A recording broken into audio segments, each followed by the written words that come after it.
जय हिंद सुपर 30 वालों, कैसी चल रही है आपकी तैयारी। उम्मीद है इन 3 दिनों में आपका जो पिछला कंटेंट मिला था वो सारा कंप्लीट हो चुका होगा। अब से टेस्ट स्टॉप नहीं किया जाएगा किसी भी परिस्थिति में। बहुत सारे बच्चे का मैसेज आया था कि सर स्टॉप कर दिया जाए क्योंकि पिछला कंटेंट जो मिला है वो कंप्लीट नहीं हो पाया, जो बच्चे देर से ज्वाइन किए थे। तो अब किसी तरह से कोई स्टॉप नहीं होने वाला है टेस्ट सीरीज। आज हम लोग 7वां टेस्ट स्टार्ट करेंगे। 6 टेस्ट हो चुका है और डेमो के लिए भी यूट्यूब पर वीडियो अवेलेबल है। जिन्होंने नहीं देखा है, जो ज्वाइन नहीं किए हो, जाकर के ज्वाइन कर लो आप लोग। चलिए स्टार्ट करते हैं आज का टेस्ट। पहला प्रश्न है हमारा, निम्नलिखित कथन पर विचार कीजिए। ये 3 स्टेटमेंट दिया गया, तीनों स्टेटमेंट पढ़िए और कहा जा रहा है कौन सा कथन असत्य है। असत्य कथन का चयन करने कहा जा रहा है। सबसे पहले तो देख लीजिए कौन सा कथन सत्य है, उसके बाद देख लेंगे जो सत्य नहीं होगा वो असत्य हो जाएगा। पहला क्या कह रहा है, बिहार में पूर्व प्रस्तर युगीन औजारों के अवशेष मुंगेर और नालंदा जिले से प्राप्त हुए हैं। ये कथन राइट है और रॉन्ग? राइट है ना, ये मुंगेर से ही प्राप्त हुआ है। अगला है, औजारों में खुरदुरे पत्थर के बने कुल्हाड़ियों के फल, चाकू और खुरपियां शामिल है। ये भी स्टेटमेंट सही दिया गया है। महाबती और जो परवर्ती पूर्व प्रस्तर जो युगीन अवशेष है यहीं से प्राप्त हुए हैं।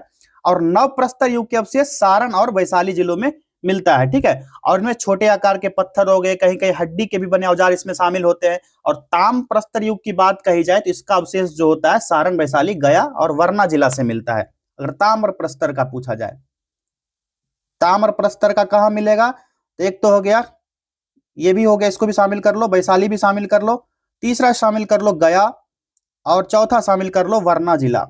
ठीक है, इन चारों जगह से ताम्र प्रस्तर का, तो ताम्र प्रस्तर का इसमें स्टेटमेंट नहीं दिया गया था। तो 3 स्टेटमेंट तीनों के तीनों सही दिए गए ना। तो पूछा जा रहा है कि कौन सा स्टेटमेंट जो है, कौन सा कथन असत्य है। तो सारे के सारे सत्य हो गए, तो कोई भी यहां पर असत्य नहीं है। उपरोक्त में से कोई नहीं, विकल्प डी इसका करेक्ट आंसर हो जाएगा। क्वेश्चन का क्वालिटी थोड़ा सा झिलमिल आपको लग रहा होगा, लेकिन एडजस्ट कीजिए, आपको पीडीएफ मिला होगा, उससे आप एडजस्ट करने का कोशिश कीजिए। चलिए अगला प्रश्न है, बिहार के संबंध में निम्न में से कौन सा कथन सत्य है। बताइए कौन सा स्टेटमेंट यहाँ पर राइट होगा। तो यहाँ पुरातात्विक उत्खनन से पूर्व मध्य एवं उत्तरी पाषाणकालीन पत्थर के औजार एवं उपकरण मिले हैं। स्टेटमेंट सही है। दूसरा है, बिहार में आदि मानव निवास करते थे। ये भी स्टेटमेंट करेक्ट है। नेक्स्ट है, बिहार में सबसे पुराने अवशेष पूर्व पाषाण काल के हैं। ये भी सही है। सारे के सारे सही हो गए, उपरोक्त में से सही विकल्प डी यहाँ पर करेक्ट आंसर हो जाएगा। चलिए अगला प्रश्न देखिए, प्राचीन बिहार के ऐतिहासिक स्रोतों में से निम्न में से कौन शामिल नहीं है। यहाँ पर नहीं पूछा जा रहा है, तो यहाँ पर कौन सा शामिल नहीं होगा, ये राजतरंगिणी शामिल नहीं होगा, क्योंकि राजतरंगिणी ना बिहार की प्राचीन ऐतिहासिक स्रोत की जानकारी यहाँ से मिलती ही नहीं है। राजतरंगिणी किसका रचना है, कल्हड़ का। किसका, कल्हड़ का रचना है राजतरंगिणी। और एक संस्कृत ग्रंथ है।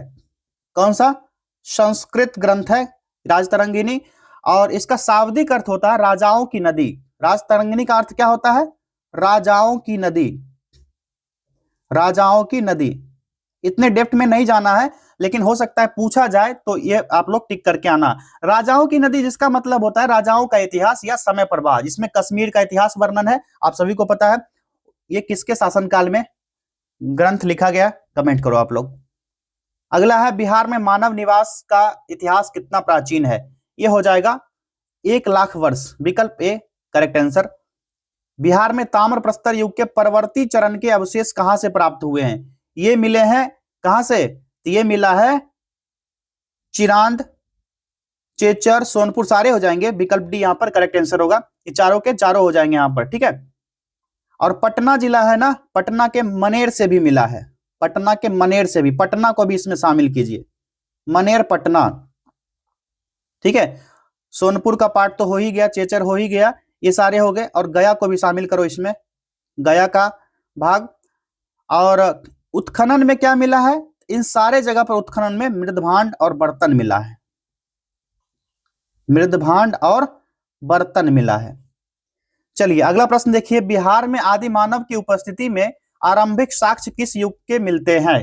राइट आंसर इसका हो जाएगा पूर्व प्रस्तर युग के। ठीक है, पूर्व प्रस्तर युग 1,00,000 वर्ष पूर्व है। ठीक, बिहार के संदर्भ में कौन सा कथन असत्य है। रॉन्ग आंसर यहां पर सेलेक्ट करना है। तो पहला देखिए क्या है, प्राचीन इतिहास में बिहार 3 प्रमुख महाजनपद मगध, अंग और वज्र संघ के रूप में बटा था। करेक्ट है ना। दूसरा है, दुनिया का पहला गणराज्य वैशाली बिहार का ही अंग था। ये भी सही है। तीसरा, बिहार का वर्णन 2 महान ग्रंथों रामायण और महाभारत में नहीं किया गया है। लगता है आपको कहीं से मिथिलांचल की राजकुमारी सीता, वहां पर रामायण में बिहार का वर्णन ना हो, लग रहा है। तो बिहार में 16 महाजनपद थे, ये सारा चीज तो पहले से पता होगा। और महाभारत में अंग जो प्रदेश है कहाँ का, भागलपुर और मुंगेर का क्षेत्र, भागलपुर और मुंगेर का क्षेत्र। अंगराज कर्ण पता होगा, तो बिहार का वर्णन हो सकता है कि ना हो। तो बिहार वालों ये जो स्टेटमेंट दिया गया है ना, ये गलत दिया गया, असत्य कथन पूछा जा रहा था, विकल्प सी इसका सही जवाब हो जाएगा। अगला है कि बिहार में पुरुषोत्तम श्री राम ने बक्सर के निकट गुरुकुल में ऋषि विश्वामित्र से शिक्षा ग्रहण की, यह स्टेटमेंट तो सही दिया गया है, यही स्टेटमेंट गलत दिया था, विकल्प सी ये राइट आंसर हो गया। अगला देखिए, मुंगेर, सारण, वैशाली, गया, पटना आदि से उपलब्ध हुए पाषाण औजारों तथा उपकरणों का संबंध निम्न में से किससे है। यह हो जाएगा पूरा पाषाण कालीन संस्कृति से नवपाषाण कालीन संस्कृति तक, विकल्प सी इसका करेक्ट आंसर होगा। इसमें लौह प्रौद्योगिकी, लोहे की खोल से जो निर्णायक होता है, जो गागेय घारी के क्षेत्र में मिला है। कौन सा क्षेत्र में, गागेय घारी क्षेत्र से यह मिला है। चलिए बढ़ते हैं नेक्स्ट क्वेश्चन की तरफ। क्वेश्चन नंबर 9 देखिए, असर्शन दिया गया है, यहां पर रीजन दिया गया है। जो कथन दिया गया असर्शन है, उत्तर वैदिक काल में आर्यों का प्रसार बिहार जैसे भारत के पूर्वी क्षेत्रों में प्रारंभ हुआ था। ठीक है, ये क्या है, सही दिया गया है। रीजन क्या दिया गया है, इस काल में गांगेय घाटी के घने जंगलों वाले क्षेत्रों में आर्यों का बसना आसान हुआ, क्योंकि लौह प्रौद्योगिकी की विकास हो चुकी थी। ठीक है, तो ये जो है ना, अभी मैंने अभी बताया गांगेय घाटी के बारे में, ये भी स्टेटमेंट जो है सही दिया गया है। तो क्या होगा इसका राइट आंसर बताओ। तो कथन जो है और रीजन, जो असर्शन और रीजन दोनों के दोनों करेक्ट हैं। जो रीजन है असर्शन की सही व्याख्या करता है, विकल्प ए इसका सही जवाब हो जाएगा। और गांगे घाटी जो घाटी होता है, यहाँ पर आर्य द्वारा जंगल को जला करके काट करके साफ कर दिया गया, और इसकी चर्चा जो है शतपथ ब्राह्मण में किया गया है। कौन से ब्राह्मण में, शतपथ ब्राह्मण में किया गया है। ये पूछा जाएगा तो शतपथ ब्राह्मण टिक करना आप लोग। चलिए अगला प्रश्न देखिए, प्रथम जैन संगीति की अध्यक्षता किस जैन आचार्य ने की थी। इसका करेक्ट आंसर हो जाएगा विकल्प ए, स्थूलभद्र ने किया था। ठीक है, कब किया था, तो 300 ईस्वी में हुआ था। और मौर्य शासक चंद्रगुप्त मौर्य उस समय शासक था। कौन, चंद्रगुप्त मौर्य राजा था। और यह महासभा कहां हुआ था, पाटलिपुत्र में। कहां पर, पाटलिपुत्र में हुआ था। चलिए अगला है, निम्नलिखित को सुमेलित कीजिए। मिलान करना, यहां पर मिलान कीजिए, उसके बाद कूट की सहायता से करेक्ट आंसर चूज करेंगे। एक तरफ राज्य दिया गया है, एक तरफ जो महाजनपद था उसकी राजधानी दी गई है, एक तरफ महाजनपद है। तो चलिए बताइए, अंग महाजनपद की राजधानी कहां थी, बताओ फटाफट आप लोग कमेंट करो। आप लोग कहां थी, अंग का चंपा, मगध का कहां था बताओ, राजगृह, वज्जी संघ का कहां था, वज्जी संघ का हो जाएगा कुशीनारा, और मल्ल का वैशाली। क्या हो गया, 3 4 2 और 1, यही हुआ ना, 3 4 2 और 1। कूट में देखिए 3 4 2 और 1 कौन सा है, विकल्प बी दिख रहा है।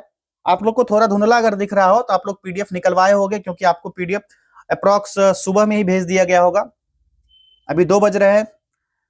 असर्शन दिया गया है, बौद्ध धर्म के संस्थापक गौतम बुद्ध 80 वर्ष की आयु में कुशीनगर में निधन हो गया। ये क्या है, कुशीनगर में, 2 बार कुशीनगर में है, कुशीनगर में निधन हो गया। तो दूसरा है, रीजन दिया गया, यहां पर रीजन क्या दिया गया है कि बुद्ध के मृत्यु की घटना को महापरिनिर्वाण कहा जाता है। सही है, बताओ आप लोग। कुशीनगर में तो निधन हो गया और इसकी घटना जो है महापरिनिर्वाण कहलाती है, ये भी सही है। लेकिन यहाँ पर इसका क्या व्याख्या, कुछ मतलब ही नहीं बनता है। तो क्या हो गया, असर्शन रीजन दोनों सही दिया गया है, लेकिन रीजन जो है असर्शन की सही व्याख्या नहीं दिया गया है, विकल्प बी इसका करेक्ट आंसर हो जाएगा। अगला देखिए, निम्नलिखित को सुमेलित कीजिए। एक तरफ दिया गया है इधर जो भी है, गृह त्याग, प्रथम उपदेश, मृत्यु और इससे संबंधित ये तत्व दिए गए हैं। चलिए इसको मिलान करना है, मिलान कीजिए। गृह त्याग क्या कहलाता है, तो गृह त्याग कहलाता है महाभनिष्क्रमण बौद्ध धर्म में। प्रथम उपदेश कहाँ दिया गया बौद्ध धर्म का, तो इस जो प्रथम उपदेश दिया गया उसको धर्म चक्र प्रवर्तन कहा गया, धर्म चक्र प्रवर्तन कहा गया, चौथा हो जाएगा इसका। मृत्यु क्या कहा गया, महापरिनिर्वाण कहा गया। और ज्ञान प्राप्ति प्रज्ञावान कहा गया। तो क्या हो गया इसका, देखो पहले का दूसरा हुआ, दूसरे का चौथा, तीसरे का तीसरा हो गया और चौथे का पहला। 2 4 3 और 1 देखिए कौन सा है, 2 4 3 और 1, कूट में पहला ही ऑप्शन यहां पर सही हो जाएगा। चलिए क्वेश्चन नंबर 40 देखिए, निम्नलिखित में से किस जैन तीर्थंकरों को श्वेतांबर स्त्री व दिगंबर पुरुष मानते थे। कौन थे? 19वें तीर्थंकर मल्लिकनाथ को। इनको 19वें तीर्थंकर थे ये मल्लिकनाथ, इनको मानते थे। और श्वेतांबर इन्हें स्त्री और दिगंबर इनको पुरुष मानते थे। श्वेतांबर जो थे, जैन धर्म दो भाग में बटा था, आपको पता है ना। दिगंबर, जो श्वेतांबर थे इनको फीमेल मानते थे और दिगंबर जो थे इनको मेल मानते थे। अब बताइए, एक ही पुरुष को स्त्री और पुरुष दोनों माना जा रहा है। चलिए अगले प्रश्न की तरफ बढ़े। गृह त्यागने के बाद बुद्ध ने अलार कलाम से किसकी शिक्षा ग्रहण की थी? सही जवाब हो जाएगा विकल्प ए, सांख्य दर्शन का। विकल्प ए हो जाएगा सांख्य दर्शन। अगला है, बुद्ध के जीवन के संबंध में निम्नलिखित जोड़ियों में से कौन सी सुमेलित नहीं है? चलिए बताइए कौन सा सुमेलित नहीं होगा, कौन सा जोड़ा? तो जन्मस्थल लुम्बिनी, ज्ञान प्राप्ति बोध गया, प्रथम प्रवचन राजगृह। लग रहा है मैटर यहीं पर फंसेगा। प्रथम प्रवचन जो है राजगृह में नहीं हुआ था। पहला प्रवचन कहाँ हुआ था बताओ आप लोग? यूपी के बनारस में हुआ था। ठीक है, बनारस में हुआ था, यूपी। निर्वाण कुशीनगर, ये सही दिया गया। तो यहां पर क्या सुमेलित नहीं है? तो सुमेलित कौन सा नहीं था? तो ऑप्शन सी इसका सही जवाब हो गया। चलिए अगला देखिए, प्रथम बौद्ध संगीति मगध सम्राट अजातशत्रु के शासनकाल में राजगृह की सप्तपर्णी गुफा में हुई थी। इस बौद्ध संगीति के पश्चात किस बौद्ध ग्रंथ की रचना हुई थी? बताइए कौन सी होगी? बताओ आप लोग। ये हो जाएगा सुत्त और विनय पिटक का। पहला सुत्त और विनय पिटक, और इसी बौद्ध संगीति के बाद सुत्त और विनय पिटक बौद्ध धर्म की रचना हुई थी। किसमें? सप्तपर्णी गुफा में। ठीक है, और विनय पिटक के अंतर्गत संघ और बौद्ध मठ में रहने वाले लोग के नियम का संग्रह किया गया था और बुद्ध की शिक्षाओं को सुत्त पिटक में शामिल किया गया। ये दोनों चीज क्लियर हो गया आपका। अगला देखिए, बुद्ध के जीवन से संबंधित घटनाओं के बारे में असत्य है। क्या असत्य होगा बताओ? बुद्ध का स्थान, इसका प्रतीक क्या? षाण, सही है। महान प्रस्थान घोड़ा, निर्वाण बोधि वृक्ष, मृत्यु पहिया। बाबा यही गलत दिख रहा है, मृत्यु पहिया नहीं होगा। मृत्यु जो है ना, इसका प्रतीक जो है स्तूप बनाया गया, स्तूप। ठीक है, यही गलत हो गया, तो यही राइट आंसर भी हो जाएगा क्योंकि असत्य पूछा जा रहा था। चलिए अगला देखिए, बौद्ध ग्रंथों में आपण शब्द प्रयोग किया गया है। आपण शब्द कहां यूज किया गया है? तो इसका सही जवाब होगा दो राजाओं के मेल मिलाप के लिए। पहला विकल्प सही होगा। जो बृहदर्थ वंश का अंतिम शासक था रिपुंजय, क्या नाम था? रिपुंजय, और इसकी हत्या के बाद एक मंत्री पुलिक ने कर दी थी। इसी का मंत्री जो था पुलिक, इसको मार दिया। ठीक है, और उसके नाबालिग पुत्र को मगध के सिंहासन पर बैठा दिया। इससे नाराज होकर जो भट्टिय नामक एक सामंत था, उसने नाबालिग राजा की हत्या करके स्वयं राजा बन गया और मगध राज भट्टिय का पुत्र ही बिंबिसार था। किसका? भट्टिय का पुत्र ही बिंबिसार था। बिंबिसार ने कौन सा राजवंश स्थापित किया बताओ आप लोग? अगला है, जैन धर्म और बौद्ध धर्म के उपदेशों में क्या समानता थी? तो यह हो जाएगा पशु बलि का विरोध था दोनों में। ठीक है, दोनों में पशु बलि का विरोध किया गया था और यज्ञ द्वारा होता था। वेदों की जो अपरिष्कृतता होती थी, इसका विरोध किया जाता था और अहिंसा और सदाचार पर दोनों ही धर्म ने बल दिया था। जो कर्मवाद था, पुनर्जन्म और मोक्ष दोनों ही धर्म में शामिल हुआ करता था और दोनों धर्म में प्रचार प्रसार के लिए भिक्षु संघ के स्थापना पर बल दिया गया। अब ना एक इसमें खास बात है, देखिए जैनिज्म क्या हुए थे? जैन धर्म और बुद्धाज की बात करते हैं। एक नॉर्मल सी स्टोरी है। जैन धर्म में क्या हुआ कि जो मांस मछली है शाकाहारी बिल्कुल एकदम ओके है। अब भगवान बुद्ध के पास जाते हैं लोग पूछने के लिए, जो जैनिज थे, करीब मामला इसमें फंस रहा है कि अब तो मैं मीट मछली नहीं खा पाऊंगा। जैन धर्म में तो चींटी को मारना भी पाप है, गलती से मैं मर गया तो वो पाप है। तो बुद्धास में भगवान बुद्ध सोचे कि अगर इस तरह से मेरा मामला फंसा तो इसका विस्तार नहीं हो पाएगा बौद्ध धर्म में। तो बुद्धास ने किया क्या, बौद्ध धर्म में क्या बताया गया? सबसे पहला तो कहा गया कि जानवर को हम मार नहीं सकते हैं, मार कर खाना गलत है, लेकिन अगर जानवर मर गया है तो उसको हम लोग खा सकते हैं। ठीक है, यहां पर थोड़ा सा मामला फिट बैठ गया, जिसके कारण बौद्ध धर्म का प्रसार ठीक ठाक हुआ और जैनिज्म की संख्या जो है कम हो गई, लेस देन रह गई और बौद्ध धर्म जो है ठीक से फला फूला। अभी देख सकते हो आप लोग, विश्व के अनेक देशों में बौद्ध धर्म को मानने वाले हैं, खासकर के चाइना जैसे बड़े देश में। अगला देखिए, बुद्ध के अनुसार निम्नलिखित में से किससे निर्वाण की प्राप्ति होती है? करेक्ट आंसर इसका हो जाएगा विकल्प बी, अष्टांगिक मार्ग का अनुपालन करने से। ठीक है, अष्टांगिक मार्ग क्या क्या है? तो बौद्ध धर्म में अष्टांगिक मार्ग आपको पता होगा, सम्यक लगाइए, उसके बाद 8 चीज, सम्यक दृष्टि हो गया, उसके बाद क्या हो गया, सम्यक संकल्प हो जाएगा दूसरा, ठीक। तीसरा क्या, सब में सम्यक लगाते चलना आप लोग, सम्यक वाणी हो जाएगा, सम्यक वाणी हो जाएगा। चौथा क्या होगा बताओ आप लोग, सम्यक कर्म हो जाएगा। पांचवा बताओ आप लोग, सम्यक आजीव। छठा क्या होगा बताते चलिए, आप लोग का कमेंट नहीं आ रहा है, व्यायाम। सातवां क्या होगा, स्मृति, सम्यक स्मृति, सारे में सम्यक जोड़ना था ना। और आठवां हो जाएगा हमारा यहां पर सम्यक समाधि, सम्यक समाधि। जिस तरह से हमारे पास स्पेस था, हमने स्पेस का यूज किया। अगर आपको नहीं दिख रहा हो यहां पर, तो इसको एडजस्ट करके थोड़ा सा छोटा कर लेता हूं, ताकि ये चीजें आपको सही से दिखे भी और समझ में भी आए। चलिए, अब दिख रहा है आप सभी को। अगला देखते हैं, नेक्स्ट क्वेश्चन। महावीर जैन को कितने वर्षों के तपस्या के पश्चात ज्ञान की प्राप्ति हुई थी? तो सही जवाब क्या होगा इसका, बताइए आप लोग, फटाक से बताओ क्या होगा इसका राइट आंसर। 6 वर्ष, 6 वर्ष। आगे देखते हैं क्वेश्चन नंबर 23। देखिए, अरे भाई इंक सेलेक्ट नहीं किए, चलिए 23 देखिए, अंग और मगध महाजन पद का उल्लेख किस वेद में मिलता है? इस प्रश्न का सही जवाब होगा इसका अथर्ववेद में वर्णन मिलता है, विकल्प बी करेक्ट आंसर है। इसका 6 वर्ष क्लिक नहीं हुआ था ना, क्योंकि इंक ही नहीं सिलेक्ट किया था मैंने। चलो अगला देखते हैं, निम्न में से कौन सा महाजन पद गणतंत्र था? तो 16 महाजन पद में 3 बज्जी, मगध और बिहार में अंग था, ठीक है। और बज्जी की स्थापना कब हुई थी? 725 ईस्वी में हुआ था, ठीक। और बज्जी महाजन पद 8 राज्यों का एक संघ था, इसमें लिच्छवी, विदेह, ज्ञात्रिक, वज्जी, उग्र, योग, कौरव और इक्ष्वाकु शामिल थे। ये हो जाएगा बज्जी, यही गणतंत्र था, ठीक है। इसमें कितने ये शामिल थे महाजन पद में? 8 शामिल थे, ठीक है। 8 राज्य शामिल थे। 8 राज्य कौन कौन सा लिख दूं मैं? लिख देता हूं ताकि याद रहे आपको। लिच्छवी था, उसके बाद विदेह हो जाएगा, विदेह की राजकुमारी का क्या नाम था कमेंट करो आप लोग। ज्ञात्रिक, ज्ञात्रिक था। और वज्जी, एक तो वज्जी ऑलरेडी था ही। अगला हो जाएगा उग्र, फिर होगा योग, उसके आगे कौन सा होगा?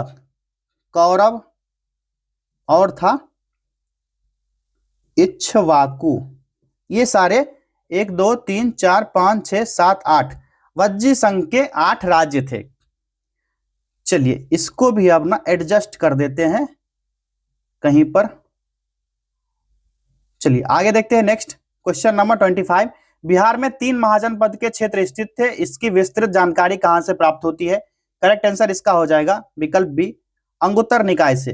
अंगुत्तर निकाय विकल्प बी होगा। 6ठी शताब्दी ईस्वी में उत्तर भारत में विशाल जो संगठित राज्य का अभ्युदय हुआ था, और बौद्ध रचनाओं का 16 महाजन पद और लगभग 10 गणराज्य की इस काल में चर्चा मिलती है, जिसमें 3 महाजन पद अंग, मगध और लिच्छवी गणराज्य बिहार के क्षेत्र में स्थित था। तो ये जो अंगुत्तर निकाय में इसकी चर्चा की गई है।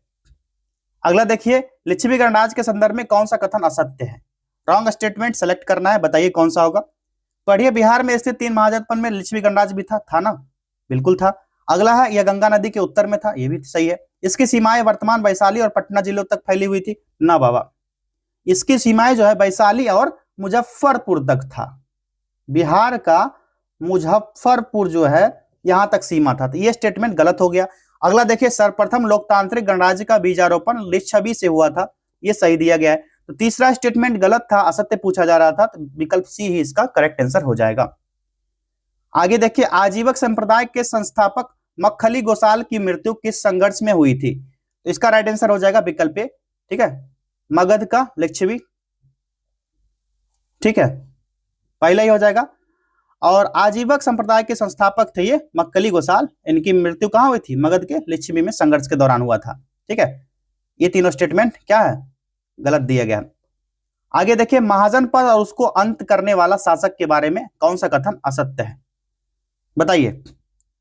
पहला क्या है? अंग बिंबिसार, ठीक, दूसरा है वज्जी अजातशत्रु, तीसरा है कौशल उदयन, ये सही हो जाएगा, अंतिम हो जाएगा। पाटलिपुत्र को मगध की अस्थायी राजधानी के रूप में किसने स्थापित किया, बताओ आप लोग। ये शिशुनाग वंश था, ठीक है। सबसे पहले आंसर हो जाएगा कालाशोक। ये जान लीजिए, शिशुनाग वंश के बारे में चर्चा करते हैं थोड़ा। शिशुनाग वंश 412 ईस्वी में शिशुनाग ने इसकी स्थापना की, वैशाली को राजधानी बनाया। कहा, वैशाली को इसने राजधानी बना लिया। और शिशुनाग की मृत्यु कब हो जाती है, शिशुनाग की जो मृत्यु होती है ये होती है 394 ईसा पूर्व में। ये सारा फैक्ट ना याद रखना आपको। उसके बाद उसका पुत्र जो है कालाशोक, यही कालाशोक जो है जिसको काकवर्ण भी कहा जाता है, काकवर्ण नाम से जाना जाता है, ठीक है। काकवर्ण, इंक ना सही नहीं चल रहा इसका मैटर, कौन सा सेलेक्ट करूं, ब्लू, देखते हैं फिट होता है। चलो ये सही है, काकवर्ण जो है इसको कहा जाता था। और मगध की गद्दी पर बैठा और मगध की राजधानी को पाटलिपुत्र स्थानांतरित कर दिया। इसके बाद पाटलिपुत्र ही मगध की राजधानी बनी रही थी कालाशोक के समय से। महापद्मनंद का शासनकाल है, ये कब से कब तक है, तो इसका शासनकाल माना जाता है 394 से लेकर के 366 ईसा पूर्व तक। विकल्प सी सही जवाब हो जाएगा।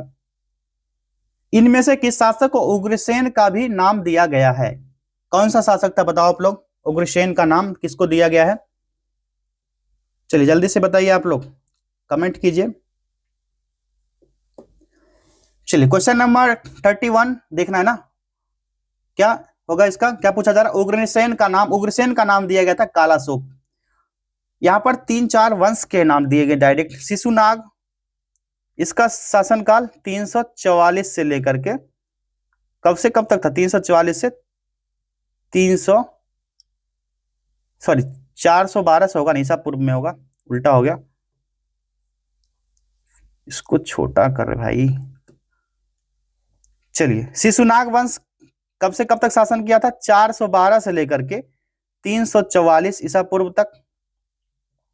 महापद्मनंद का शासनकाल 344 से लेकर के 322 ईसा पूर्व तक रहा था। कालाशोक का शासनकाल अभी ऊपर बताए थे आपको, जिसको काकवर्ण भी कहा जाता है, 394 से लेकर के 366 ईसा पूर्व तक। और नागदशक का शासनकाल, जिसको दर्शक भी कहा जाता है, नागदशक को दर्शक के नाम से भी जाना जाता है, इसका शासनकाल रहा था 518 से लेकर के 412 ईसा पूर्व तक रहा था। चलिए आगे देखिए, इनमें से कौन नंद वंशीय शासक नहीं था, बताइए कौन सा नहीं था, तो इसका राइट आंसर हो जाएगा विकल्प ए, उग्रसेन नहीं था। जो महानंद था दृढ़ और योग्य शासक था, और उसका राजकोष भरपूर और सेना बलशाली और प्रचंड हुआ करता था, और अपार संपत्ति बल के कारण ही वो पद्मनंद कहलाया था, ठीक है, ये ध्यान रखना आपको।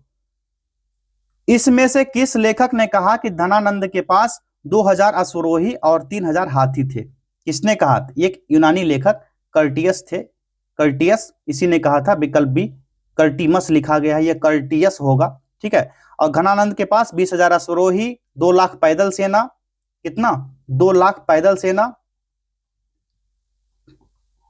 2 लाख पैदल सेना हो गया, और 3000 हाथी इसमें शामिल थे। इसी कारण सिकंदर की सेना भी घनानंद से भयभीत हो गया था, पहले ही भाग गया ससुरा, बोला कि इसके पास तो इतनी सेना है, पहले ही डर के निकल लिया उधर से। और घनानंद को इसके घमंड ने हराया, और इसी के घमंड के कारण आप सभी को चाणक्य का कहानी पता ही होगा। उसके बाद किस वंश का स्थापना होता है, सबको पता है। चलिए आगे देखते हैं, हर्यक वंश के पश्चात मगध पर किस वंश का उदय हुआ था, करेक्ट आंसर इसका हो जाएगा, बौद्ध ग्रंथ में दिया गया है। हर्यक वंश का शासनकाल सबसे पहले ये बताइए कब से कब तक था, 544 से लेकर के 412 ईसा पूर्व माना जाता है हर्यक वंश। और पहला शासक बिंबिसार था, जिसने ग्रीवज को अपनी राजधानी बनाया था, जिसका निर्माण महागोविंद नामक वास्तुकार ने किया था। और बौद्ध ग्रंथ का जो इसी के अनुसार जो उदयन जो था, उदयन, सारा फैक्ट ना थोड़ा बैक से चलते हैं, उदयन 459 से लेकर के 444 ईसा पूर्व तक इसका शासनकाल था। इसका 3 पुत्र था, कौन कौन, अनिरुद्ध, मुंडक और नागदशक। नाम क्या क्या था, एक तो था अनिरुद्ध, दूसरा था मुंडक, और तीसरा पुत्र था इसका नागदशक। किसका ये सारा पुत्र था, उदयन का पुत्र था ये तीनों, ठीक है, ये ध्यान रखना आपको। और यहां पर क्या पूछा जा रहा है, मगध हर्यक वंश के बाद किसका शासनकाल हुआ था, तो इसका राइट आंसर आ जाएगा शिशुनाग वंश का था, ठीक है। ठीक है, ये तीनों था।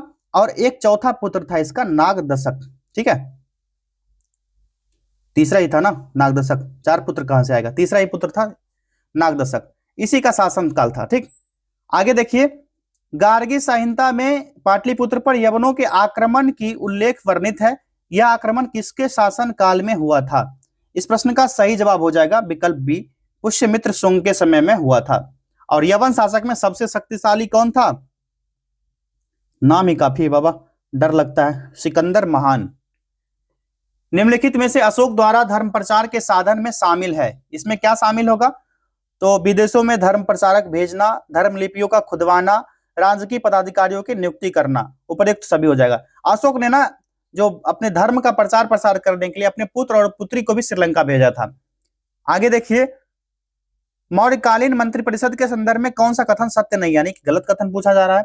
तो यहां पर हो जाएगा क्या, जो प्रदेष्टि है नगर रक्षा का अध्यक्ष कहलाता था, ये स्टेटमेंट जो है ना गलत दिया गया है, समझे। ये जो है प्रदेष्टि जो ना फौजदारी न्यायालय होता था, फौजदारी न्यायालय का न्यायाधीश हुआ करता था, इसी को प्रदेष्टि कहा जाता था। बाकी ये तीनों जो है सही दिया गया। तीसरा जो चौथा स्टेटमेंट था गलत था, गलत पूछा जा रहा, सत्य नहीं है, यही हो जाएगा। आगे देखिए, किस शासक ने सिंहासन पर बैठने के लिए अपने पिता बिंबिसार की हत्या कर दी? किसने किया था? तो सभी को पता है, अजात शत्रु ने किया था। और बिंबिसार जो है इसका राजधानी राजगृह था, मगध का राजा था और हर्यक वंश का पहला शासक था। मगध की सफलता के कारण पर विचार कीजिए। 3 स्टेटमेंट 1, 2 और 3, कौन सा कथन सही है? ऊपर पढ़ना है, सीधे कूट की तरफ भागना है, उसके बाद देखेंगे स्टेटमेंट कौन सा है नहीं है सही। तो यहां पर देखिए स्टेटमेंट, देखिए कौन सा सही होगा। लाभप्रद भौगोलिक स्थिति थी, बिल्कुल सही दिया गया है। जो भौगोलिक स्थिति थी मगध की बहुत ही अच्छी थी, पहाड़ियों से घिरा था, बड़े पैमाने पर हाथियों का उपयोग हुआ, सही है। अच्छे नेतृत्व करता, बिल्कुल निश्चित रूप से अच्छे नेतृत्व करता था, तभी तो इतना बड़ा साम्राज्य खड़ा हुआ। तीनों के तीनों स्टेटमेंट सही है, उपरोक्त में से सभी इसका सही जवाब हो जाएगा। हर्यक वंश का कौन सा शासक था जो जैन और बुद्ध दोनों मतों का समर्थक था? बताओ आप लोग, कौन कौन था? इसमें तो 2 आंसर होगा, अब बताओ, बिंबिसार उदयन, बिंबिसार अजातशत्रु या उदयन अजातशत्रु? अब तो आपका आंसर दिख गया होगा, 2 होंगे, ए और बी, यानी बिंबिसार और अजातशत्रु है। विकल्प डी इसका करेक्ट आंसर हो जाएगा। ठीक है, आगे देखिए, फाहियान ने भारत का भ्रमण कब किया था? तो यह भ्रमण किया था 405 से 411 के बीच। ठीक है, विकल्प बी यहाँ पर राइट आंसर हो जाएगा। और चंद्रगुप्त द्वितीय के शासनकाल में, किसके? चंद्रगुप्त सेकेंड, जिसको विक्रमादित्य भी कहा जाता है, विक्रमादित्य, इसी के शासनकाल में यह आया था फाहियान। अगला देखिए, चंद्रगुप्त मौर्य के संदर्भ में कौन सा कथन असत्य है? इनकरेक्ट ऑप्शन चूज करना यहां पर, बताओ आप लोग। ये हो जाएगा, इसके न्याय प्रशासन विकेंद्रीकृत और लचीला था, विकल्प सी सही जवाब हो गया। अब आगे बढ़ते हैं नेक्स्ट क्वेश्चन की तरफ। चलिए, क्वेश्चन नंबर 43 देखिए, अशोक द्वारा न्याय प्रशासन को सुव्यवस्थित करने के लिए कौन सा कदम उठाया गया? राइट आंसर इसका क्या होगा, बताओ। राजुक नामक अधिकारी की नियुक्ति, समाज में शांति सद्भाव और सहिष्णुता पर बल, उच्च नैतिक आदर्शों को प्रोत्साहन, उपर्युक्त में से सभी, यहां पर विकल्प डी राइट आंसर हो जाएगा।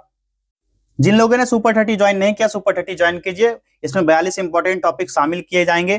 ठीक है, बहुत सारा टॉपिक सेंड भी हुआ, 30 दिन में 30 टेस्ट आपका करवाया जाएगा, जिसमें 42 इंपॉर्टेंट टॉपिक्स होंगे, 1 ईयर का करंट अफेयर्स होगा। और आप थोड़ा सा मेहनत कर दोगे, अभी भी 25 दिन बचे हुए, जिन लोगों ने ज्वाइन नहीं किया जाइए ज्वाइन कीजिए, 25 दिन काफी होते हैं।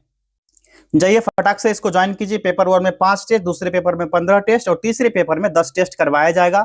यहाँ पर नीचे नंबर दिख रहा होगा, इस नंबर पर व्हाट्सएप कीजिए, कॉल कीजिए। आज तक लास्ट ऑफर है 199, फिर से कल से इसका प्राइस बढ़ जाएगा, 199 में आप लोग एनरोल कर लो। चलिए बढ़ते हैं नेक्स्ट क्वेश्चन की तरफ। किसके वंश के शासन काल में डेमेट्रियम का आक्रमण पाटलिपुत्र पर हुआ था? इसका राइट आंसर हो जाएगा सुंग वंश का शासन था। निम्न में से किस पाल शासक की राजधानी मुंगेर थी? ये पाल शासक था देवपाल, इसकी राजधानी मुंगेर थी। और पाल वंश की स्थापना किसने की थी? पाल वंश की स्थापना गोपाल ने की थी, याद होगा। और इसने बंगाल को अपने नियंत्रण में एकीकृत किया और मगध का जो क्षेत्र था बिहार को भी अपने नियंत्रण में ले लिया और बिहार का जो ओदंतपुरी में मठ की स्थापना कराया। ओदंतपुरी मठ, इसकी स्थापना गोपाल ने ही करवाया था। अगला देखिए, किसने बिहार की राजधानी को बिहार शरीफ से पटना स्थानांतरित किया था? तो ये स्थानांतरण हुआ था शेरशाह के समय में 1536 ईस्वी में सूरजगढ़ की लड़ाई जो हुई थी, सूरजगढ़ की लड़ाई जो हुई थी, इसमें शेरशाह ने बंगाल की सेना को क्या किया था, शेरशाह ने परास्त कर दिया था। बंगाल की सेना हार गई और शेरशाह की सेना जीत गई थी। 1537 ईस्वी में क्या करता है, बंगाल पर भी अधिकार कर लिया शेरशाह। कब? 1537 में बंगाल पर अधिकार।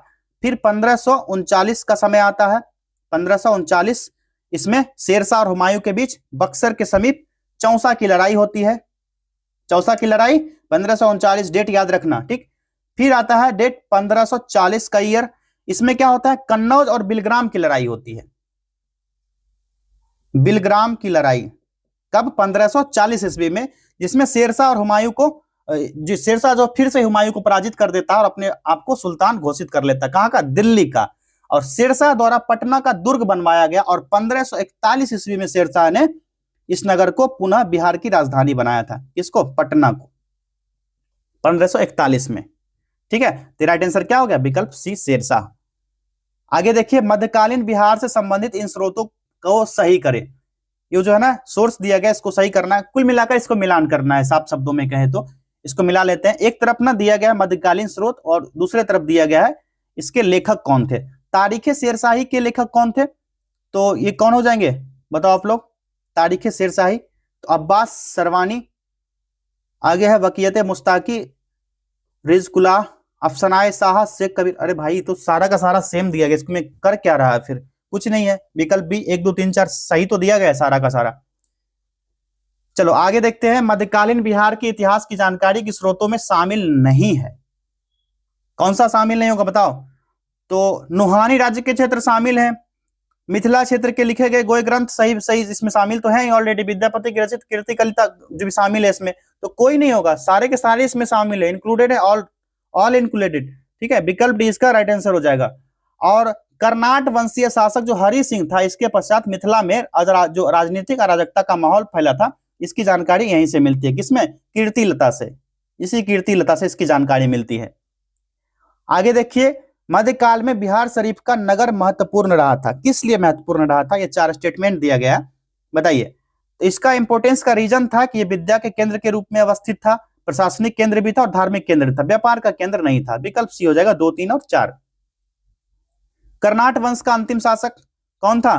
तो हरिदेव सिंह, अभी मैंने बताया, हरि सिंह देव, ठीक है। 1295 से 1325 ईस्वी तक शासन किया था इसने, और यह इस वंश का अंतिम शासक भी था। नेक्स्ट क्वेश्चन देखिए, 1197-98 के पश्चात बख्तियार खिलजी बिहार के किस क्षेत्र पर आक्रमण किया था? यह कौन सा क्षेत्र था? तो 1197-98 में यह मगध के क्षेत्र पर आक्रमण कर दिया था। चलिए, असरसन रीजन का है, असरसन कथन दिया गया है, बिहार का प्रथम मुस्लिम विजेता मोहम्मद बिन बख्तियार खिलजी था। सही है ना? बिल्कुल सही है। अगला है रीजन, आक्रमण के दौरान ओदंतपुरी विक्रमशिला विश्वविद्यालय को नष्ट कर दिया, इसने सही में नष्ट किया था, यह भी स्टेटमेंट सही है। तो जो असरसन रीजन दोनों सही दिया गया है, लेकिन रीजन असरसन की क्यों व्याख्या करेगा? इसने विश्वविद्यालय को नष्ट किया था, जो रीजन है असरसन की सही व्याख्या नहीं है। विकल्प बी इसका सही जवाब हो जाएगा। आगे देखिए, जब बख्तियार खिलजी बिहार में कर्मनाशा नदी के पूर्वी ओर सैनिक अभियान आरंभ किए, उस समय सेन वंश का शासक कौन था? सेन वंश का उस समय शासन कर रहा था, उसका नाम था लक्ष्मण सेन। विकल्प ए करेक्ट आंसर होगा। इसका शासनकाल कब से कब तक, कमेंट करो। इब्राहिम लोदी के काल में बिहार का सूबेदार कौन था? करेक्ट आंसर हो जाएगा, उस समय बिहार में सूबेदारी व्यवस्था था, दरिया खान लोहानी उस समय सूबेदार था। विकल्प डी राइट आंसर होगा। और दरिया खान लोहानी जो है 1495 से लेकर के 1522 तक सूबेदार रहा था, लंबा समय था इसका, और बिहार का प्रभावी शासक भी था। घाघरा युद्ध से बाबर को क्या हासिल हुआ, क्या मिला? तो बक्सर और चौसा तक अधिकार मिल गया। महमूद लोदी को बिहार से उड़ीसा भागना पड़ा। बंगाल का शासक नुसरत शाह से संधि हो गई। तीनों का तीनों स्टेटमेंट सही है, उपर्युक्त सभी इसका सही जवाब हो गया। बिहार में शेरशाह का राजनीतिक वर्चस्व किस युद्ध में उसकी विजय के साथ स्थापित हुआ था? करेक्ट आंसर होगा इसका विकल्प बी, सूरजगढ़ का युद्ध। बख्तियार खिलजी के संदर्भ में निम्नलिखित में से कौन सा कथन सत्य है? बताओ कौन सा कथन, स्टेटमेंट यहां जो दिया गया कौन सा स्टेटमेंट सही है? तो बख्तियार खिलजी ने बिहार शरीफ पर आक्रमण किया और ओदंतपुरी विश्वविद्यालय नालंदा को तहस नहस कर दिया। सही है। दूसरा है, बिहार जीतने वाला प्रथम मुस्लिम विजेता माना जाता है, यह भी सही है। बख्तियारपुर शहर की स्थापना की थी, यह स्टेटमेंट सही दिया गया। बताओ, सही है ना। चलो, इशारे के सारे स्टेटमेंट सही हो जाएंगे। तो इसने ना 1203 ईस्वी में बंगाल विजय जब किया था, तब 1203 में बख्तियारपुर शहर की स्थापना किया था, और बिहार जीतने वाला पहला मुस्लिम विजेता माना जाता है। 1199 ईस्वी में क्या किया इसने, उदंतपुरी विश्वविद्यालय, नालंदा विश्वविद्यालय को तहस नहस कर दिया था। कब, 1199 का ईयर था। तो सारे स्टेटमेंट सही है, उपर्युक्त में से सभी इसका करेक्ट आंसर हो जाएगा। बिहार के किस मुगल शासक का राज्याभिषेक अंग्रेजों की संरक्षण में हुआ था? इसका सही जवाब है आलम शाह द्वितीय। कौन, आलम शाह द्वितीय। बिहार में सैनिक अभियान आयोजित करने वाला पहला सुल्तान कौन था? इसका नाम था इल्तुतमिश। 1225 में हिमामुद्दीन जो था, हिमामुद्दीन इबज को पराजित कर दिया था और बिहार पर अधिकार कर लिया इसने। किसने? इल्तुतमिश ने। चलिए आगे देखते हैं क्वेश्चन नंबर 60। किस काल में बिहार पर दिल्ली सल्तनत से सुल्तानों की निर्णायक वर्चस्व स्थापित हुआ था? करेक्ट आंसर हो जाएगा इसका विकल्प सी, तुगलक काल में। कब? तुगलक काल में। बिहार के कर्नाट वंश के शासक हरिदेव सिंह की पराजित करने वाला सुल्तान कौन था?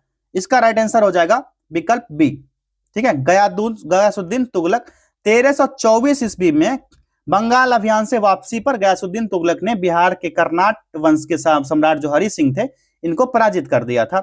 और उसके बाद क्या हुआ था, राजा बन गया, और युद्ध में कर्नाट वंश का यहीं से टाटा बाय बाय खत्म हो जाता है, और हरि सिंह कर्नाट वंश के अंतिम शासक रूप में साबित हुए। अभी क्वेश्चन ऊपर भी आया था, उसको देखे थे हम लोग।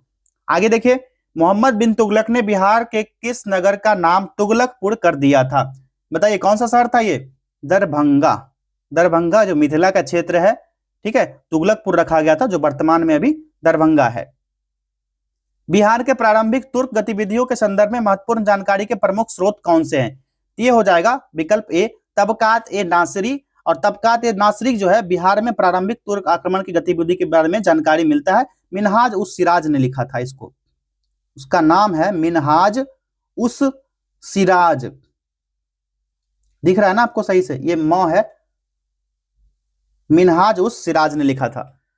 आगे देखिए, बिहार में तुर्क शासन के संदर्भ में कौन सा कथन असत्य पूछा जा रहा है? असत्य स्टेटमेंट कौन सा होगा?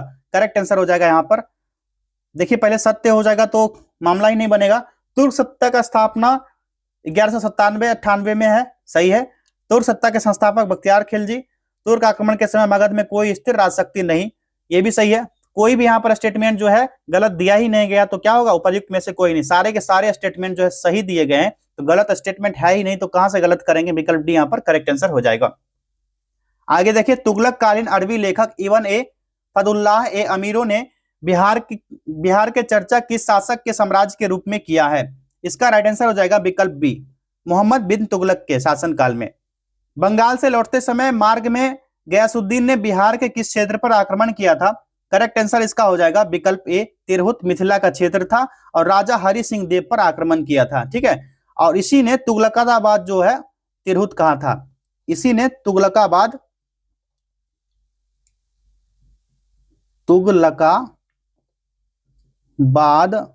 उर्स तिरहुत, मतलब जिसे कहते हैं ना हम लोग उर्फ, तो ये उर्दू वर्ड है, उर्स तिरहुत कहा था मिथिला के क्षेत्र को, किसने? गयासुद्दीन ने।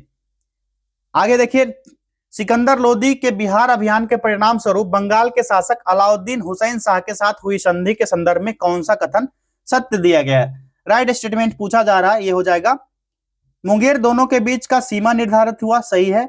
तिरहुत और सारण के जमींदारों ने भी अधीनता स्वीकार कर ली, ये भी स्टेटमेंट सही है। बंगाल का शासक ने सिकंदर के शत्रुओं को शरण न देने का वायदा भी किया। सारे स्टेटमेंट सही है, उपयुक्त में से सभी इसका करेक्ट आंसर हो गया।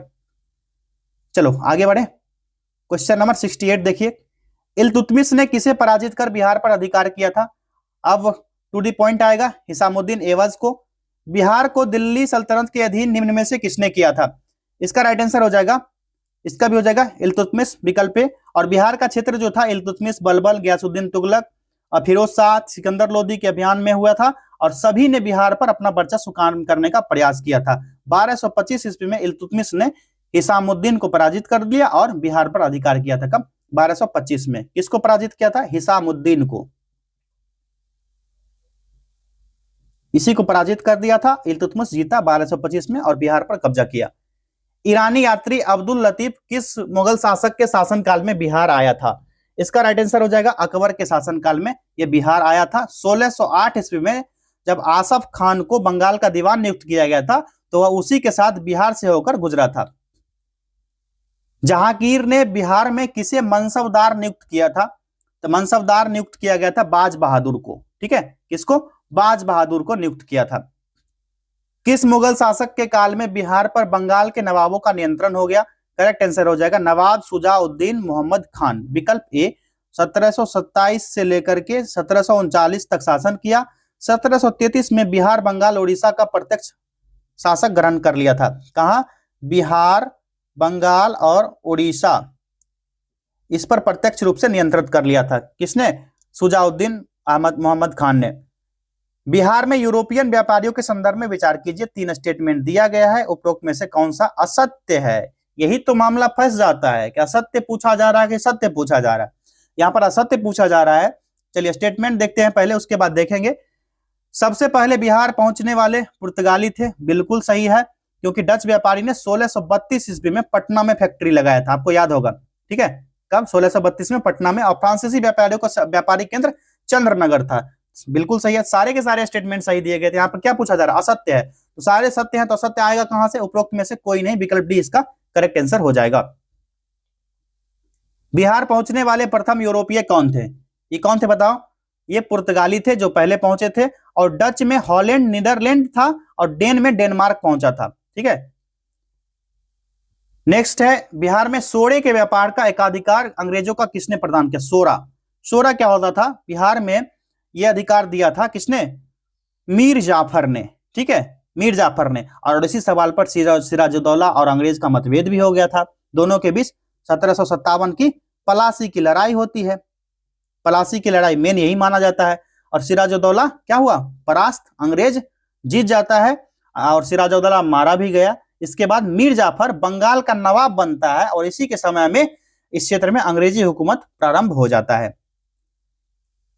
किस युद्ध के पश्चात शाह आलम द्वितीय ने बिहार बंगाल उड़ीसा के क्षेत्र में लगान वसूली का अधिकार ईस्ट इंडिया कंपनी को प्रदान किया? राइट आंसर हो जाएगा, ये बक्सर का युद्ध था। 22 या 23 अक्टूबर माना जाता है 1764 का। ठीक है, कहीं कहीं 22 मिलता है, कहीं कहीं 23 अक्टूबर मिलता है, कंफ्यूज नहीं होना है, जो आए वो टिक कर लेना है।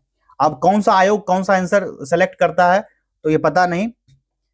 चलिए अगला देखते हैं, नेक्स्ट क्वेश्चन। भागलपुर में 1866 में ब्रह्म है ना, ब्रह्म समाज की स्थापना किसने की थी? तो ये जो है स्थापना किया गया था डॉक्टर कृष्णनंदन घोष ने। चलिए क्वेश्चन नंबर 78 देखते हैं।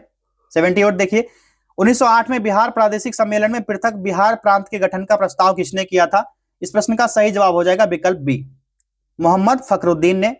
पटना में स्थित गोलघर का निर्माण किस गवर्नर जनरल के काल में हुआ था? तो उस समय हेस्टिंग्स था गवर्नर, विकल्प सी इसका राइट आंसर हो जाएगा।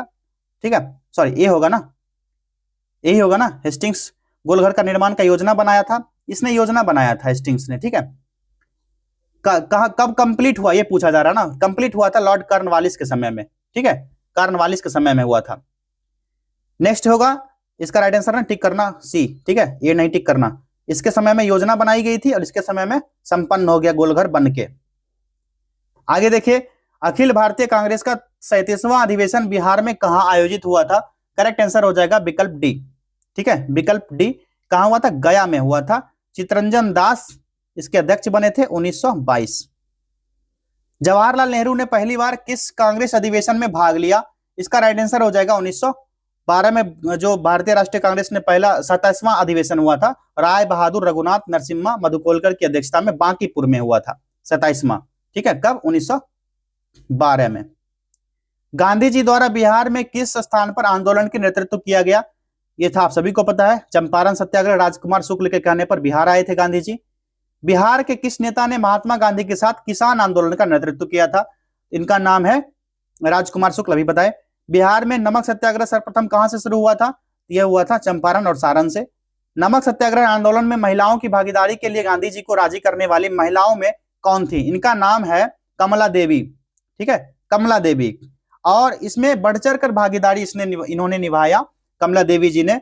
और समाजवादी कार्यकर्ता थी कमला देवी, इनका पूरा नाम था कमला देवी चट्टोपाध्याय। और गांधी जी को विरोध केवल पुरुषों के लिए सीमित नहीं रहने दिया, और उसने गांधी जी को मनाया, वो खुद उन कई महिलाओं में से एक थी जिन्होंने नमक शराब कानून तोड़कर अपनी गिरफ्तारियां भी दी थी, गिरफ्तार भी हुए थे। और अन्य महिलाओं में शामिल थे सरोजिनी नायडू हो गए, और गांधी जी को महिलाओं को आंदोलन में शामिल होने की अनुमति देने के लिए राजी किया था। किन्होंने? कमला देवी ने। बिहार में नमक सत्याग्रह 15 अप्रैल को किस जिले में नमकीन मिट्टी से नमक बनाकर आरंभ किया गया? ये राइट आंसर होगा विकल्प सी, चंपारण और सारण में। ठीक है, 15 अप्रैल 1930 को। आगे देखिए, बिहार में किसके नेतृत्व में सर्वदलीय दल के साइमन कमीशन का बहिष्कार किया गया? राइट आंसर होगा अनुग्रह नारायण सिन्हा द्वारा। चलिए आगे देखिए, क्वेश्चन नंबर 18 देखिए, किस आंदोलन के प्रभाव में आकर बिहार के लोगों ने चौकीदारी कर देने से इनकार कर दिया था? सही जवाब हो जाएगा विकल्प बी, सविनय अवज्ञा आंदोलन। बिहार में पहले पुरुष सत्याग्रही और पहली महिला सत्याग्रही क्रमशः कौन थे? इसका राइट आंसर होगा विकल्प ए, श्री कृष्ण सिंह और जानकी देवी। बिहार हेराल्ड के संपादक कौन थे? ये क्वेश्चन ना पूछा जाता है, अधिकतर पूछा जाता है। अक्सर इसमें जितने भी प्रश्न है लगभग इस एग्जाम में पूछे गए हैं या फिर संभावना है कि पूछा जाएगा। इसका राइट आंसर क्या होगा? विकल्प बी हो जाएगा, गुरु प्रसाद सेन। ठीक है, विकल्प बी, गुरु प्रसाद सेन। अविभाजित बिहार के सर्वप्रथम 1857 के विद्रोह की शुरुआत कब हुई थी? करेक्ट आंसर हो जाएगा विकल्प सी, 12 जून को हुआ था। और जब 1757 की प्लासी के युद्ध के बाद 1764 में बक्सर का युद्ध हुआ था, इसके सफलता के बाद ब्रिटिश सत्ता ने क्या किया? अपनी स्थापना किया, और साथ साथ ब्रिटिश विरोधी संघर्ष भी यहां से शुरू हो जाता है, जिसका पहला प्रतिक्रिया आपको देखने को मिलेगा 1857 को। ठीक है, बार बार बोला हूं, आज ना सुपर 30 में पहली बार बोल रहा हूं। गाना है बेबी को बेस पसंद है, बीपीएससी को 1857 की क्रांति पसंद है। साफ रूप से यहां से क्वेश्चन आएगा, मतलब आएगा। अब बिहार से कनेक्ट कर देगा तो बिहार स्पेशल से बन जाएगा, नहीं तो 1857 का कोई भी प्रश्न उठा के दे सकता है। तो 1857 का जो टॉपिक है अच्छे से कंठस्थ कर लो, रट लो। बीपीएससी ने अधिकतर एग्जाम में पूछा जाता है, लेकिन बीपीएससी को सबसे प्रिय है ये। 1922 में गया के इंडियन नेशनल कांग्रेस के अधिवेशन की अध्यक्ष कौन थे? तो इसके अध्यक्ष थे चितरंजन दास। रामकृष्ण सोसाइटी की स्थापना बिहार में कब हुई थी? विकल्प डी इसका हो जाएगा राइट आंसर, 1906-7 में हुआ था, और 1857 ईस्वी में विवेकानंद द्वारा कलकत्ता में किया गया था। ठीक है, किसका? रामकृष्ण सोसाइटी बाबा ठाकुर दास ने किया था, बाबा ठाकुर दास ने किया था। ठीक है, आगे देखिए, 1908 में किसकी अध्यक्षता में बिहार में कांग्रेसियों की सभा का आयोजन हुआ था? सही जवाब है विकल्प सी, सरफराज हुसैन खान। स्वराज कथा नामक पत्रिका का संपादन किसने किया था?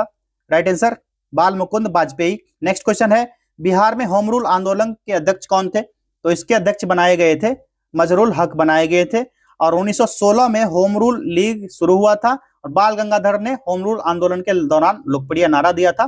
क्या नारा था? स्वराज मेरा जन्मसिद्ध अधिकार है और मैं इसे वापस लेकर रहूंगा। और बिहार में होम रूल लीग की स्थापना कब होती है? बिहार में होती है 1916 में, पटना में होती है, मौलाना मजरुल हक इन्हीं की अध्यक्षता में हुआ था। चलिए अगला प्रश्न देखिए, इस कला के अंतर्गत कागज और हाथी दांत का प्रयोग किया गया है। इसकी शुरुआत मुख्यतः अकबर और ब्रिटिश दरबार में हुई। यह चित्रकला है, इस चित्रकला का नाम है पटना कलम चित्रकला जो है। ठीक है, राइट आंसर हो जाएगा विकल्प डी। और पटना कलम चित्रकला के बारे में क्वेश्चन पूछा जा रहा है, 3 स्टार लगा लीजिए इसको। किसने दुखी आत्मा, दुखी हृदय जैसे छद्म नामों के तहत लिखकर चंपारण के किसानों की दुर्दशा पर प्रकाश डाला? ये थे पीर मोहम्मद मुनीस। ठीक है, विकल्प सी इसका राइट आंसर होगा, पीर मोहम्मद मुनीस। और इन्होंने चंपारण क्षेत्र में यूरोपीय बागान मालिक द्वारा किसानों के शोषण और उनकी दुर्दशा का मार्मिक वर्णन भी किया है। किन्होंने? पीर मोहम्मद मुनीस ने। चलिए अगला प्रश्न है, बिहार प्रादेशिक सम्मेलन में इनमें से किसने बंगाल से बिहार को अलग प्रांत बनाने का प्रस्ताव रखा था? इस प्रश्न का सही जवाब होगा विकल्प बी, मोहम्मद फखरुद्दीन ने रखा था। अगला प्रश्न है, और आज के टेस्ट का आखिरी प्रश्न है, कांग्रेस के 27वें अधिवेशन जो कि पटना में हुआ था, इसके महामंत्री किसे बनाया गया? इसका महामंत्री बनाया गया था विकल्प बी, सच्चिदानंद सिन्हा जी को बनाया गया था। ठीक है, 100 प्रश्न हो गए आज के टेस्ट में। इस टेस्ट में ना कुल ना 300 प्रश्न करवाए जाएंगे आपको। यहाँ देख सकते हो, ये ना बहुत लंबा टेस्ट है, 300 साढ़े 300 प्रश्न का पूरा सेट है। यहाँ देख सकते हो टोटल कितने क्वेश्चन है इसमें, मैं दिखा देता हूं आप लोग को। 3 पार्ट में ये कंप्लीट होने वाला है। 353 क्वेश्चन यहाँ पर आपको कंप्लीट करना है। तो मिलते हैं नेक्स्ट टेस्ट में, तब तक आप लोग ना चैनल को सब्सक्राइब कर लेना और बेल आइकन को प्रेस कर लेना। अगला टेस्ट जब भी आएगा तो आपको नोटिफिकेशन मिल जाएगा इसका। तो चलिए मिलेंगे नेक्स्ट टेस्ट में, तब तक के लिए अलविदा, बाय।